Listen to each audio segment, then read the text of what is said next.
እንዴት ናችሁ ውድ ቤተሰቦቻችን? ይህ ፉአድ ባህሩ የዩቲዩብ ቻናል ነው። የዝውውር ጉዳዮችን ብቻ ትኩረት አድርገን ወደ እናንተ የምናደርሰው የፉአድ ባህሩ የዩቲዩብ ቻናል የዝውውር አምደ ፕሮግራማችን እነሆ ዛሬም እንደተለመደው በከሰዓቱ ፕሮግራማችን ይዘን ቀርበናል። የዝውውር ጉዳዮች ላይ ትኩረቶችን እናደርጋለን። እናንተ ሀሳብ አስተያየቶቻችሁን ለእኛ እያጋራችሁ ቆይታ ልታደርጉ ትችላላችሁ። በተለይ ስምና አድራሻችሁን እየጠቀሳችሁ ደግሞ የምታጋሩንን ሀሳብ መልሰን ወደ እናንተ የምናደርስ ይሆናል። እኛ በፕሮግራሞቻችን ላይ ትልልቆቹን ክለቦች የተመለከቱ በተለይ ትልልቅ የሚባሉት የአውሮፓ ሚዲያዎች ከእንግሊዝም ከስፔንም ከጣሊያን ከፈረንሳይ የሚወጡ በጣም ትልልቅ ጉዳዮችን የሚይዙ የዝውውር መረጃ ምንጮች ያሉ እነሱን የመረጃ ምንጮች ዋቢ በማድረግ በዛሬ ፕሮግራማችን ላይ ሰፊ የዝውውር ጉዳዮችን እናነሳለን። ከትልልቆቹ ክለቦች ከነ አርሰናል፣ ከነ ቼልሲ፣ ከነ ማንቸስተር ዩናይትድ፣ ከነ ማንቸስተር ሲቲ፣ ከነ ሊቨርፑል ጋር የተያዙ እንዲሁም ሌሎችም የአውሮፓ ታላላቅ ክለቦች ላይ ትኩረታቸውን ያደረጉ የዝውውር ጉዳዮችን እየዳሰስን ነው እንደተለመደው ቆይታን የምናደርገው። ስምና አድራሻችሁን እየጠቀሳችሁ ሀሳቦቻችሁን አስፈሩልን። የእናንተን ሀሳብ መልሰን እናደርሳለን። ከመሸጋገሪያ በኋላ እንደተለመደው በድጋሚ ተመልሰን የምንመጣ ይሆናል። አብራችሁን እንድትቆዩ በአክብሮት ጋበዝኳችሁ።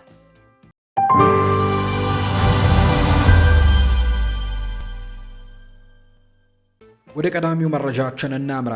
በኡናይ ኤምሪ የሚመራው አስተን ቪላ የባርሴሎናን ሁለገብ የሚባለውን ተጫዋች ፌራን ቶሬስን ለማስፈረም ከፍተኛ ፍላጎት እንዳላቸው ነው የሚነገረው። የስፔናዊ ተጫዋች በባርሴሎና ዋናው ቡድን ውስጥ ወሳኝ አካል ሆኖ ቢቆይም የወደፊት ቆይታው ግን ትኩረት የሚስብ መነጋገሪያ ጉዳይ ነው። ተጫዋቹ በውሉ ላይ የመጨረሻ ዓመት ላይ ሊደርስ በመሆኑ የካታላኑ ክለብ አስተን ቪላ እያሳየ ያለውን ፍላጎት ተከትሎ ተጫዋቹን በመሸጥም ትርፍ ለማግኘት እያሰቡ እንደሚገኙ የሚጠቁሙ መረጃዎች ወጥተዋል። ፌራን ቶሬስ ከማንቸስተር ዩናይትድ እና አርሰናል ጋርም ስሙ ከዚህ በፊት ተያይዞ እንደነበረ የምናስታውሰው ነው። አስተን ቪላ ፌራን ቶሬስን ለማስፈረም በባርሴሎና ላይ እንዲሁ እንቅስቃሴዎችን ያደርጋል ተብሎ ይታሰባል። በተለይ ከወደ ስፔን ታማኝ ከሚባሉ የመረጃ ምንጮች አንደኛው የሆነው ፌጂያስ እንደተናገረው ከሆነ የኡናይ ኤምሪ ቡድን የማጥቃት መስመሩን ለማጠናከር በሚያደርገው ጥረት የባርሴሎናውን ፌራን ቶሬስን ለክለቡ ፍጹም ተስማሚ አድርጎ ነው የሚመርጠው። ክለቡ ለዚህ ስፔናዊ ተጫዋችም የ65 ሚሊዮን ዩሮ ጥያቄ ለማቅረብም እየተዘጋጀ እንደሚገኝ ጭምር ይፋ አድርጓል። ከ2022 መጀመሪያ አንስቶ በካታላኑ ክለብ የቆየው ፌራን ቶሬስ በሃንስ ፍሊክ ስብስብ ውስጥም ጠቃሚ ተጫዋች ቢሆንም ቋሚ ተሰላፊ ግን አይደለም። በመሆኑም ወደ ሌላ ክለብ ማምራቱ የበለጠ ጎልቶ የሚታይበትን ሚና እንዲያገኝ ሊረዳው እንደሚችል የተነገረው የ26 ዓመቱ ተጫዋች በ46 ጨዋታዎች 2504 ደቂቃዎችን ብቻ የተጫወተ ቢሆንም 20 ጎሎችንና 2 አሲስቶችን ማድረግ ችሏል። በአጥቂ መስመር ላይ ደግሞ መሀል ላይ እየተጫወተ ደግሞ ቢመርጥም በማጥቃት ክፍል ውስጥ ማንኛውንም ሚና የመጫወት ብቃት እንዳለው ግን በርካቶች ይመሰክሩለታል። ፌራን ቶሬስ ቀደም ሲልም በእንግሊዝ በማንቸስተር ሲቲ የተጫወተ ሲሆን በ2021 የውድድር ዘመንም የፕሪሚየር ሊግ ዋንጫን ከማንቸስተር ሲቲ ጋር እንዳሳካም እናስታውሳለን። ስለዚህም በርካቶች በፕሪሚየር ሊግ የመላመድ ችግር የለበትም ብለው ነው የሚያምኑት። ተጫዋቹ ቡድን ውስጥ ካለው ጠቀሜታ አንጻርም ባርሴሎና ስለ ወደፊት ቆይታ ውሳኔ ለመስጠት አይቸኩልም። ክለቡ ተጫዋቹን እንዲለቅ የሚፈቅደው ዝውውሩ በቂ ገንዘብ በማስገኘት ሌሎች ተጫዋቾች የዝውውር ቦታንም በመፍጠር ቡድኑን የሚያሻሽል አይነት ውሳኔ ከሆነ ብቻ ነው ያንን ውሳኔ ለመወሰን የሚቸኩሉት። ከአስተን ቪላ በተጨማሪ ኤሲ ሚላንም ተጫዋቹን የመፈለግ ፍላጎት አለው። የጣሊያኑ ክለብ ተጫዋቹን በውሰት ወስዶ በኋላ ላይ ደግሞ በቋሚነት የመግዛት ግዴታ ወይም ደግሞ ባይ ኦብሊጌሽን እና ደግሞ ከወደፊት ሽያጭም የተወሰነ በመቶ ደግሞ እንዲኖረውም የሚገልጽ ጥያቄን ያቀርባል ተብሎ ይታሰባል። ምንም እንኳን አስተን ቪላ ከፍተኛ ገንዘብን ለማውጣት ዝግጁ ቢሆንም የሚላን ጥያቄ ግን ለስፔኑ ክለብም ሆነ ለተጫዋቹ የበለጠ ሳቢ እንደሚሆን የሚያሳዩ መረጃዎች ናቸው ይፋ የተደረጉት። ቶተንሃም ሆትስፐርስ ከዋነኛ ተከላካዩ ሚኪ ቫን ደቬን ጋር ሲያደርግ የነበረው የውል ማደሻ እንዲሁ ድርድር በድንገት እንደተቋረጠ የሚያሳዩ ነገሮች አሉ። መጀመሪያ ላይ የክለቡ አመራሮች የ25 ዓመቱን ተጫዋች በከፍተኛ ደሞዝ ጭማሪና በአዲስ ውልም ለማቆየት የውድድር ዘመኑ ከመጠናቀቁ በፊት ከተጫዋቹ ወኪሎች ጋር ለመቀመጥም ግልጽ እቅድ አውጥተው እንደነበር ነው የሚነገረው። ይሁን እንጂ ቶተንሃም በዘንድሮው የውድድር ዘመን እያጋጠመ ባለው አስከፊ ውጤት ምክንያትም በደረጃ ሰንጠረዡ ከወራጅ ቀጠናው ጥቂት ከፍ ብሎ መገኘቱን የምናስታውሰው ጉዳይ ነው። አሁን ላይ መትረፋቸውን አረጋግጠዋል፣ እርግጥ ነው። ነገር ግን በጣም አስቸጋሪ ጊዜያቶችን ነበር አሳልፈው የነበረው። ይሄ ደግሞ ሆላንዳዊ ተጫዋች ለረጅም ጊዜ የሚቆይ ማንኛውም አይነት ግዴታን ወደ ጎን ደግሞ አድርጓል ሲል ነው ፉትቦል ኢንሳይደር የተባለው የመረጃ ምንጭ የሚናገረው። ይህ አጋጣሚን የተመለከቱት እንደ ሊቨርፑል እና ባርሴሎና ያሉ የአውሮፓ ግዙፋን ክለቦችም ሁኔታውን በቅርበት እየተከታተሉት እንደሚገኙ ተነግሯል። በተለይም ሊቨርፑል ከቨርጂል ቫን ዳይክ በረጅም ጊዜ ሊተካው የሚችል አይነት ተጫዋችን በሚፈልግበት በዚህ ሰዓት ስሙ በዚህ ሆላንዳዊ ተከላካይ ላይ ተነስቷል። በቫንደቬን እና በሱ ዙሪያ እንግዲህ አሁን ላይ የታየው ለውጥም በተለይ ሊቨርፑሎች በክረምቱ የዝውውር መስኮት ተጫዋቹን ለማስፈረም እንቅስቃሴ እንዲጀምሩ ብርታትን የሚሰጣቸው ሆኖ ነው የተገኘው። በአስገራሚ ፍጥነቱና በአካላዊ ጥንካሬ የሚታወቀው ይሄ በግራ እግሩ የሚጫወተው የመሃል ተከላካይ በክለብ ውስጥም በከፍተኛ ሽኩቻ ባለበት በዚህ የውድድር ዘመን በተደጋጋሚ የአምበልነቱን መመሪያ ይዞም ሲጫወት ተመልክተነዋል። ክለቡ ወደ ሻምፒዮንሺፕ እንዳይወርደን ደግሞ ከፍተኛ ትግሎችን ካደረጉ ተጫዋቾች አንደኛው ነው። ቫንደቬን ከውል ማደሻ ንግግር ይልቅ በሊጉ መቆየት ላይ ቅድሚያ ሰጥቶ ባለፉት ሳምንታት ሲሞክር እንደነበር ሰምተናል። አሁን ምናልባት ቶትናም መትረፉን ማረጋገጡን ተከትሎ ቀጣይ ውሳኔው የዚህ ተጫዋች ውሳኔ ይጠበቃል ተብሎ ነው የሚታሰበው። ምንም እንኳን ተጫዋቹ እስከ 2029 የሚያቆይ ውል በቶትናም ቢኖረውም ለቶትናም የተሻለ የመደራደር አቅም ቢሰጠውም ስፐርስ ከሊጉ እንዳልወረደ ማረጋገጡ ግን ምናልባት ነገሮችን በፍጥነት ሊቀይረው እንደሚችል ጭምር የሚያሳዩ ነገሮችም እየወጡ ነው። ውስጥ አዋቂዎች እንደሚጠቁሙት ከሆነ ስፐርስ በሊጉ መቆየት መቻሉን ተከትሎ ተጫዋቹ የመልቀቅ ዕድል እጅግ ከፍተኛ ላይሆን ይችላል። በክለቡ ሊቆይ እንደሚችልም ጭምር የሚያሳዩ እድሎች አሉ። ለሊቨርፑል ፍላጎት መጠንከር አንደኛው ምክንያት ግን አሰልጣኝ አርነ ስሎት በሆላንድ ሊግ እያሉ በኤርዲቪዚ አሰልጣኝነት በነበሩበት ወቅት ይህንን ተከላካይ ለማስፈረም 2 ጊዜ ሙከራ አድርገው ስለነበር አሁን ደግሞ ወደ ሊቨርፑል እንዲመጣ ትልቅ እድልን ይከፍትለታል ተብሎ ይታሰባል። ይሁን እንጂ ተጫዋቹን ለማስፈረም ከፍተኛ ገንዘቦችን ማውጣት የግድ ይላል። ቶትናም ይህንን ውድ ተጫዋቹን ለመልቀቅ ከ60 እስከ 80 ሚሊዮን ፓውንድ አካባቢ መጠየቁ አይቀሬ እንደሆነ ነው የቅርብ የመረጃ ምንጮች የሚናገሩት። በተጨማሪም ተጫዋቹ በሳምንት ደግሞ ወደ 200,000 ፓውንድ አካባቢ ደሞዝ የሚከፈሉ አይነት ተጫዋች ነው። ስለዚህ ያንንም መክፈል ለክለቦቹ በጣም ትልቅ ነገርን ማበረከት ይኖርባቸዋል። ከሊቨርፑልና ከባርሴሎና በተጨማሪ ግን ማንቸስተር ዩናይትድም ከቅርብ ጊዜ ወዲህ ከዚህ ሆላንዳዊ ተጫዋች ጋር በጣም በትልቁ ስሙ የሚነሳ አይነት ተጫዋች እንደሆነ ነው ይፋ የተደረገው። ማንቸስተር ዩናይትድ በክረምቱ የተጫዋቾች የዝውውር መስኮት የተከላካይ ክፍሉን ለማጠናከር አማራጮችን እየፈለገ ነው። በተለይ ኢኒዮሶች በኦልትራፎርድ ትልቅ መልሶ ግንባታን ያደርጋሉ ተብሎ ነው የሚጠበቀው። በዚህ ክረምት ክለቡን በሁሉም የጨዋታ ቦታዎች ላይ አዳዲስ ተጫዋቾችን ለማምጣት ነው እቅድ የያዙት። ላጋዜታ ዴሎ ስፖርት የተባለ የመረጃ ምንጭ እንደሚናገረው ከሆነ የኤሲ ሚላኑ ጠንካራ የመሃል ተከላካይ ስትራሂንጃ ፓቭሎቪችም የማንቸስተር ዩናይትድ ኢላማ ነው። ማንቸስተር ዩናይትድ እና ክሪስታል ፓላስ የሮሰነሪዎቹን አመራሮች ጥንካሬ ለመፈተንም ዝግጅታቸውን እያደረጉ እንደሆነ ተናግረዋል። ክሪስታል ፓላስ የዝውውሩን ሁኔታ በይፋ የጠየቀ የመጀመሪያው ክለብ ቢሆንም ማንቸስተር ዩናይትድ ግን በተጫዋቹ ላይ የቆየና ጥንካሬ ያለው ፍላጎት እንዳለው ነው መረጃዎች የሚያሳዩት። ይሁን እንጂ የ24 ዓመቱ ተከላካይ ከሳንሲሮ ነጥቆ ደግሞ ማውጣት ከፍተኛ የፋይናንስ አቅምን ይጠይቃል። ምክንያቱም ኤሲ ሚላን በአሁኑ ወቅት ተጫዋቹ የማይሸጥ አድርገው ነው እንግዲህ መመሪያ እንዳወጡበት የተነገረው። የፓቭሎቪች ስም በእንግሊዝ ክለቦች የዝውውር ዝርዝር ውስጥም አናት ላይ መቀመጡ በአሰልጣኝ ማሲሚሊያኖ አሌግሪ ስርም ያሳየው አስደናቂ እድገት ውጤት ነው። በ2024 ክረምት ከአረቢ ለብዚሽ በ18.5 ሚሊዮን ዩሮ ወደ ሊዮምባርዲ የመጣው ይህ ጠንካራና በግራ እግሩ የሚጫወተው ተከላካይ መጀመሪያ ላይ ከጣሊያን እግር ኳስ ታክቲክ ጋርም ለመላመድ ጊዜ ወስዶበት እንደነበረ የሚያሳዩ መረጃዎች አሉ። በአሁኑ የውድድር ዘመን ግን ይህ ሰርቢያዊ ተጫዋች በሴሪኤ ውስጥም ካሉ እጅግ ብቃታቸው ካደጉና የበላይነት ካላቸው ተከላካዮች አንዱ እንደሆነ ይነገራል። በሁሉም ውድድሮች 35 ጨዋታዎችን ያደረገ ሲሆን አካላዊ ጥንካሬውም ከመከላከል ባለፈ 4 ጎሎችን በማስቆጠርና እንደ አሲስት በማድረግ በኩልም በማጥቃቱ በኩልም አስተዋጽኦ አበርክቶላቸው ነበር። ማንቸስተር ዩናይትድ በአየር ላይ ኳሶች ጠንካራ የሆነና ኳስን ይዞ ደግሞ ወደፊት መሄድ የሚችል በግራ በኩል የሚጫወት ተከላካይ ለማግኘት ያለው እቅድ አሁንም እንደቀጠለ ነው። በሌላ በኩል የክሪስታል ፓላስ ቀድሞ መንቀሳቀስ ክለቡ የአውሮፓ ምርጥ ተሰጥኦችን ዋጋቸው ከመናሩ በፊትም ለማስፈረሙ ያለውን ደግሞ የዝውውር ስትራቴጂንም ያሳያል ተብሎ ነው የሚጠበቀው። ምንም እንኳን የውጭ ክለቦች ፍላጎትን ቢጨምርም ኤሲ ሚላን ግን እስካሁን ያለውን ደግሞ አቋም አልቀየረም።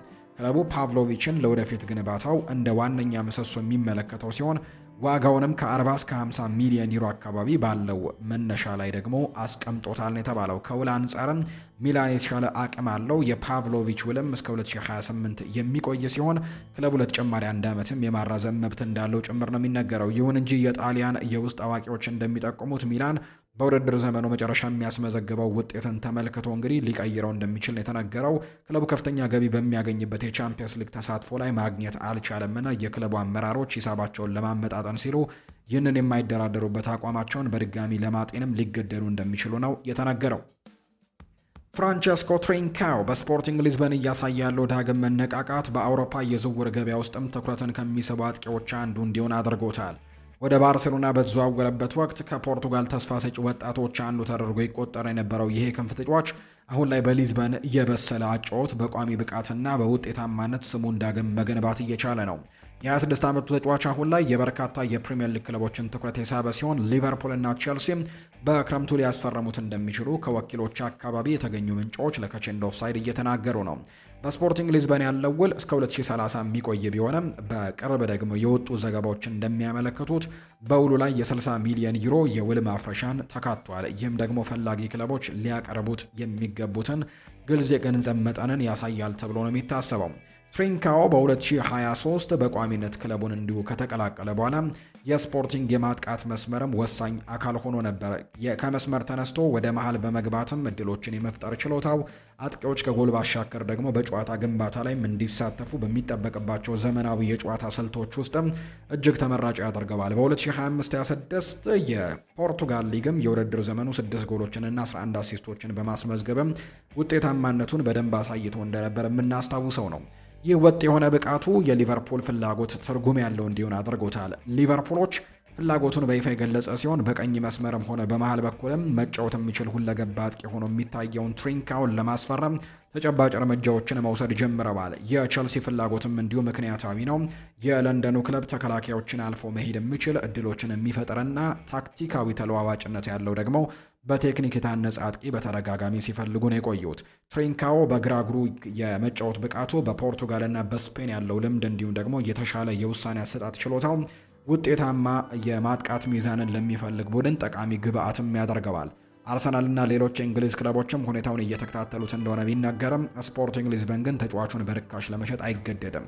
ውሉ እስከ 2030 ድረስ የጠበቀ ስለሆነ የ60 ሚሊዮን ዩሮ የውል ማፍረሻ መኖሩ የፖርቱጋሉ ሻምፒዮኖች በጠንካራ የመደራደሪያ አቅም ላይ ያስቀምጣቸዋል። ሊቨርፑል በቆራጥነት እየተንቀሳቀሰ ሲሆን፣ ቸልሲ ደግሞ ሁኔታውን በቅርበት እየተከታተለው ነው። ስፖርቲንግ ዋጋውን በከፍተኛ ሁኔታ የናረ ተጫዋች በእጁ እንዳለ ያውቃሉ።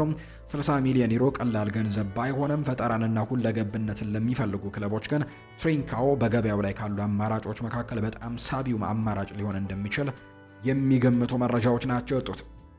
ሚኬል አርቴታ በደጋፊዎች ዘንድ ተወዳጅ የነበረውን አሮን ራምስዴልን ለመተካት የወሰነው ከባድ የሚመስል ውሳኔ በእግር ኳሱ ዓለም መደነቅን ፈጥሮ ነበር። አርሰናል ቀድሞውኑ ከፍተኛ ብቃት ያለውና ተወዳጅውን እንግሊዛዊ ግብ ጠባቂ እያለው ዳቪድ ራያን ማምጣት መፈለጉ አስፈላጊ እንዳልሆነ ነበር በበርካቶች የተስማሙበት። ይሁን እንጂ ስፔናዊው ግብ ጠባቂ ዝውውሩንም ሆነ አርቴታ ያስተላለፈውን ውሳኔ ትክክለኛ እንደሆነ በተግባርም አረጋግጦላቸዋል። ራያ አሁን ላይ ለ3 ተከታታይ የውድድር ዘመን በፕሪሚየር ሊጉ የወርቅ ጓንት ወይም ጎልደን ግሎቭን ሽልማት አሸንፏል። አርሰናል በዌስትሃም ዩናይትድ ላይ ባስመዘገበው ወሳኝ ድልም አስደናቂ ድልን እንዲሁ ያመጣላቸው እንደሆነ ይታወሳል። የዌስትሃሙን ጨዋታ አነሳን እንጂ ከዛ በፊትም የነበሩ ጨዋታዎች ከዛ በኋላም የነበሩ ጨዋታዎች ላይ በጣም ኢንዲቪጁዋል ብሪሊያንሱን ያሳየባቸው ድንቅ ሴቮችንም ጭምር እንዳሳየ እናስታውሳለን። በቅርብ ጊዜ ግን የምናስታውሰው የማቴዎስ ፈርናንዴስን ያወጣበት ኳስ ግን እጅግ አስደናቂ እንደነበር በርካቶች ይናገራሉ። እናም ተንታኙ ጄሚ ሬድናፕ እንደሚናገረው ለስካይ ስፖርት እንደሰጠው ሀሳብ ስፔናዊው ግብ ጠባቂ በእንግሊዝ ብቻ ሳይሆን ምናልባትም በዓለም ላይ ምርጡ ግብ ጠባቂ እንደሆነ ከሚናገሩ ታላላቅ ባለሙያዎች መካከል አንደኛው ሆኗል። ጄሚ ሬድናፕ በተለይ በቅርቡ እያሳየ በሚገኘው በነበረው ብቃም በከፍተኛ ጫናና እንዲሁ በቪአር ውዝግብን በታጀቡት ጨዋታዎች ላይ በራያ ድጋሚ የጨዋታ ለዋጭ መሆኑን አረጋግጧል። ሬድናፕ መጀመሪያ ላይ የነበረውን ጥርጣሬም አምኖ የተቀበለ ሲሆን የአርሰናል አሰልጣኝ ላሳዩት አስደናቂ እይታም ደግሞ ምስጋናን ሰጥቷቸዋል። ሬድናፕ እንግዲህ ለስካይ ስፖርት ሲናገርም ወደ ኋላ መልሰን ስናስበው አሰልጣኙ ሊመሰገን ይገባል፣ ምክንያቱም ዳቪድ ራያ መጀመሪያ ሲመጣ በውሳኔው እርግጠኛ አልነበርንም ሲልም ነው የተናገረው። አርሰናል ቀድሞውኑ አሮን ራምስዴልን የመሰለ ጥሩ ግብ ጠባቂ ነበረው፣ ለምንድን ነው ይህንን ለውጥ የምታደርገው ብሎ የጠየቀ በርካታ ነበር ሲል ነው ጄሚ ሬድናፕ የሚናገረው። ነገር ግን በዚህ የውድድር ዘመን ራያ በፕሪሚየር ሊጉ ምርጡ ግብ ጠባቂ መሆኑንና ምናልባትም በዓለም ላይ ምርጡ መሆኑንም እያሳየ ነው። በጨዋታው ወቅትም ያሳየው ኳስ የማዳን ብቃትም የማይታመን ነው። ለግብ ጠባቂ እውቅና መስጠት አለብን። ቆም እንግዲህ ከቆየም በኋላ በቀኝ እግሩ ያወጣበት መንገድም እጅግ አስደናቂ ነው ብለዋል። ባለፈው ወር ራያ በቻምፒየንስ ሊግ ድንቅ ብቃትን ካሳየ በኋላ የቡድን አጋሩ ካይ ሃቨርትስም በተመሳሳይ አስቴቱን በመስጠት የ30 ዓመቱ ተጫዋችን ዝቅ ተደርጎ የሚታይ ነገር ግን በቦታው የዓለም ምርጡ እንደሆነ ጭምር ተናግሮ ነበር። አርቴታ ራሱ ቁጥር 1 ግብ ጠባቂው እጅግ ልዩ መሆኑን በተደጋጋሚ ሲገልጽም የቆየው እንደሆነ ይነገራል። ስለዚህም ተጫዋቹ ለክለቡ ደጋግሞ ነጥቦችን በማዳንም የአሰልጣኙን ውሳኔ ትክክለኛነትም አረጋግጦላቸው ዋንጫ እንዲያመጡም አድርጓቸዋል። ለብሬንትፈርድ የተከፈለው 27 ሚሊዮን ፓውንድ መጀመሪያ ላይ እንደ ቅንጦት ወጪ ቢታይም አሁን ላይ ግን የዓመቱ ምርጥ ዝውውር እየተባለ እንደሚገኝ በርካቶች ይመሰክራሉ። ራያም አርሰናል የጫና ሁኔታዎችን ለመቋቋምና ጎል መሆናቸውን እርግጥ የሚመስሉ ኳሶችን ለማዳን የሚያስችለው ዓለም አቀፍ ደረጃ ያለው መሰረትን ሰጥቶታል። አርሰናሎች የፕሪሚየር ሊጉን ዋንጫ ደግሞ ማንሳታቸውን ተከትሎ ትልቁ ዝውውርና በጣም ሪስክ የነበረው ዝውውር ነገር ግን በጣም ስኬታማው ዝውውር እንደሆነ በርካቶች መስክረውለታል። የዩቬንቱሱ የመስመር ተከላካይ አንድሪያ ካምቢያሶ በፕሪሚየር ሊጉ ክለቦች በከፍተኛ ሁኔታ የሚፈለግ ተጫዋች ሆኗል። ቲም ቶክ እንደዘገበው ከሆነ ማንቸስተር ዩናይትድ እና አርሰናል የ26 ዓመቱን ጣሊያናዊ ኢንተርናሽናል ለማስፈረም ዝግጅታቸውን እያደረጉ ነው። ካምቢያሶ በሚመጣው የዝውውር መስኮትም በሙያው አዲስ ምዕራፍንም ለመጀመር ዝግጁ መሆኑ የተነገረ ሲሆን ዩቬንቱስም ተጫዋቹ ሊለቅ እንደሚችል ለፈላጊዎቹ ፍንጭ ሰጥቷል። ይሁን እንጂ ተከላካዩ ከቱሪን ነጥቀው ማውጣት ከፍተኛ የገንዘብ አቅምን ይጠይቃል ነው የሚባለው። ምክንያቱም ቢያንኮኔሪዎቹ ለዚህ ውድ ተጫዋቻቸው ከ60 ሚሊዮን ዩሮ በላይም የሆነ ዋጋን እንዳወጡበት ነው የተናገረው። በዤኖ የተወለደው ይህ ተከላካይ በተለይም ባለው ታክቲካዊ ሁለገብነት ምክንያት በአውሮፓ እግር ኳስ ውስጥ እጅግ የተሟሉ የመስመር ተከላካዮች ከሚባሉት አንዱ ለመሆን በቅቷል። በሁለቱም እግሮች እኩል የመጫወት ብቃት ያለው ካምቢያሶ እንደ መደበኛ የግራ መስመር ተከላካይ፣ እንደ ቀኝ ክንፍ ተከላካይ ወይም ዊንግ ባክ ወይም ደግሞ እንደ መሀል እየገባ የሚጫወት ደግሞ ኢንቨርትድ ፕሌይሜከር ሆኖ መጫወት የሚችል አይነት ተጫዋች ነው። ለማንቸስተር ዩናይትድ በዚህ ዝውውር አስፈላጊነት ግልጽ ነው። የኦልትራፎርድ አመራሮች በተከላካይ መስመራቸው ላይ ጥራት ያለው ተጫዋችን ለማምጣት ገበያን እያሰሱ ነው። የሉክሾ ተደጋጋሚ የጉዳት ዜናዎች ክለቡን እየፈተኑት ባሉበት በዚህ ሰዓት ዘንድሮ እንኳን በጣም ጥሩ ጊዜያቶችን አሳልፈዋል ከጉዳት ነፃ ሆነው። ነገር ግን ታሪኩ ግን የሚያሳየው ተደጋጋሚ ጉዳቶች እንደሚደርሱበት ነው። በግራ መስመር ላይ ወዲያውኑ ቋሚ ሆኖ ሊሰለፍ የሚችል አስተማማኝ ተከላካይን የሚፈልጉ ከሆነ ግን ማንቸስተር ዩናይትዶች አንድሪያ ካምቢያሶ ትልቁ አማራጭ ሊሆን እንደሚችል እየተነገረ ነው። በሌላ በኩል የአርሰናል ተሳትፎ ደግሞ የሚኬል አርቴታ የቡድን ግንባታ ጥረትን ያሳያል። አርቴታ በተከላካይ መስመሩ ላይ ሽግሽጎችን ለማድረግ እያሰበ ባለበት በዚህ ሰዓት የካምቢያሶን የጨዋታ ንባብና በሁለቱም እግሮች የመጫወት ተለዋዋጭነትን እንደ ትልቅ ጥራት ይመለከተዋል። ምንም እንኳን የኦልትራፎርድና የኤምሬትስ ስቴዲየም ጥሪ ሳቢ ቢሆንም ከዩቬንቱስ ጋር ግን መደራደር ለፕሪሚየር ሊግ ክለቦች አስቸጋሪ እንደሚሆን ነው የሚታወቀው። ጣሊያናዊው ግዙፍ ክለብ ቀደም ሲል ከማንቸስተር ሲቲ የቀረበለትን ከፍተኛ ፍላጎት ተቋቁሞ ተጫዋቹን እስከ 2029 የሚያቆይ ጠንካራ ውል አስፈርሞት ነበር። በዚህ ምክንያትም ዩቬንቱስ ተጫዋቹን በርካሽ የመሸጥ ምንም አይነት የውል ጫና ስለሌለበት ከ60 ሚሊዮን ዩሮ በላይ ሊጠይቁበት እንደሚችሉ ነው ግምቶች እየወጡም የሚገኙት። የካምቢያሶ ሁለገብነት ለሁለቱም ክለቦችም ጥብቅ ግብአት ወይም ደግሞ ግብይትም ግብአትም ሊሆንላቸው እንደሚችል ጥርጥር የለውም። በተለይም ለዩናይትድ የግራ መስመር ችግርም ቶሎ መፍትሄ ሊሆን እንደሚችል በርካቶች ግምቶቻቸውን እየሰጡ ነው። የሴሪኤ የውድድር ዘመን ወደ መጠናቀቁን ተከትሎ በዚህ ወቅት እንግዲህ ሮማ በከፍተኛ ትልቅ የዝውውር ፉክክር ሊገጥመው ይችላል። ብራዚላዊው የቀኝ ተመላላሽ ዌስሌይ በአውሮፓ ውስጥ በስፋት የሚነገርላቸው ተከላካዮች አንደኛው ለመሆን በቅቷል። የእንግሊዝና ከስፔን የሚገኙ ታላላቅ ክለቦችም የተጫዋቹን ሁኔታ በቅርበት እየተከታተሉት መሆናቸው ነው የዝውውር ምንጮች ለካቼንድ ኦፍሳይድ የሚናገሩት። ይህ የ22 ዓመት ተሰጥኦ ካላቸው ክለቦች መካከልም ማንቸስተር ሲቲ፣ ባርሴሎና እና ሪያል ማድሪድ ቀዳሚዎቹ ናቸው። ሮማ ዌስሌን ከፍላሚንጎ ያስፈረመው በሐምሌ ወር 2025 ላይ ሲሆን የዝውውር ዋጋውም 25 ሚሊዮን ዩሮ እና 5 ሚሊዮን ተጨማሪ ክፍያዎች ወይም አድኦንሶች እንደነበሩ ይታወሳል። ተጫዋቹ በጣሊያን ዋና ከተማ ባሳለፈው ጊዜ ውስጥም አስገራሚ እድገትን ማሳየቱ በታላላቅ ክለቦችም ዘንድ ትኩረት እንዲያገኝ አድርጎት ነበር። የዘመናዊ እግር ኳስ ክለቦች እንግዲህ ተመላላሽነት እንደ ተከላካይ ብቻ አይመለከቱትም። ኳስን ይዞ ወደፊት የሚሄድ ተጭኖ የሚጫወት በማጥቃት ረገድም አስተዋጽኦችን የሚያደርግ ተጫዋችን ነው የሚፈልጉት።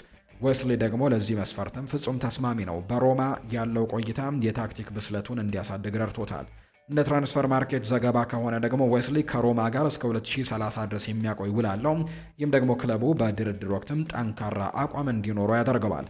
በአሁኑ ሰዓት በገበያው ዋጋ ላይ 40 ሚሊዮን ዩሮ ቢሆንም ሮማ ከዚህ በእጅጉ የላቀ ዋጋ ሊጠይቅ እንደሚችል ነው የሚጠበቀው።